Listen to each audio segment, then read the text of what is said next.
Good afternoon, class. My name is Joe Bautista, and we'll be getting into the topic of Lobster Boy. Pretty sure some of you have seen the show called American Horror Story. We'll be focusing on a specific character that's in the season of The Freak Show. The actor is known as Peter Evans or Evan Peters, that played as Grady Stiles. Now, the three main points we're going to be getting into is his early childhood, life during the Freak Show circus, and life after the Freak Show circus. Now, Grady Stiles was born in Pittsburgh, Pennsylvania in 1937. He started performing at such a young age. He was 7 due to his condition. He had the same condition as his father, known as echectoctily or the lobster syndrome.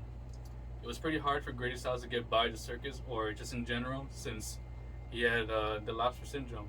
As you can see on this picture, he's missing his middle fingers on both hands, and he has the same condition on his feet. Now, life during the Freak Show circus is he met his first wife, known as Mary. They got married, fell in love, and had 2 kids. Fortunately, one of his kids ended up inheriting the same condition that he has. Now, Grady wasn't the perfect husband in the marriage, since he was struggling with alcoholism and anger issues. This led to him being so abusive to his family, not just his kids, but his wife as well. They ended up fighting one time, and then Grady ended up ripping off the IUD from Mary's body, and this led to the divorce. Later on after that, Grady ended up remarrying to a woman called Barbara.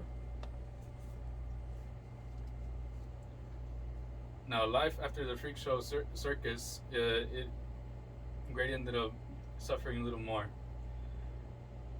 Grady, he wasn't fond of the fact that his daughter Kathy his daughter Donna was going to get married. So what Grady ended up doing is that he invited his soon-to-be son-in-law, and supposedly they were going to talk.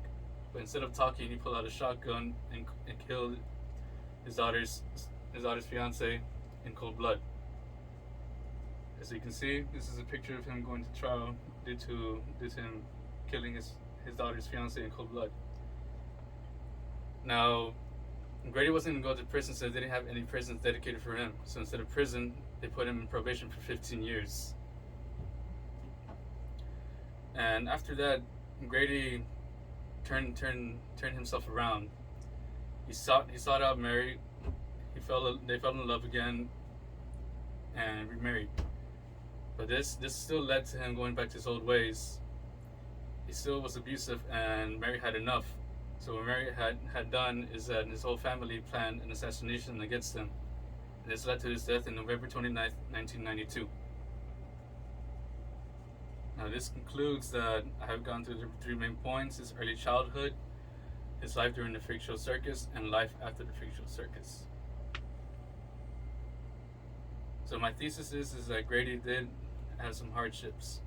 One thing you can take out from this is that if you see someone with a rare condition, take the time to sit down with them and get a perspective of how they live their lives.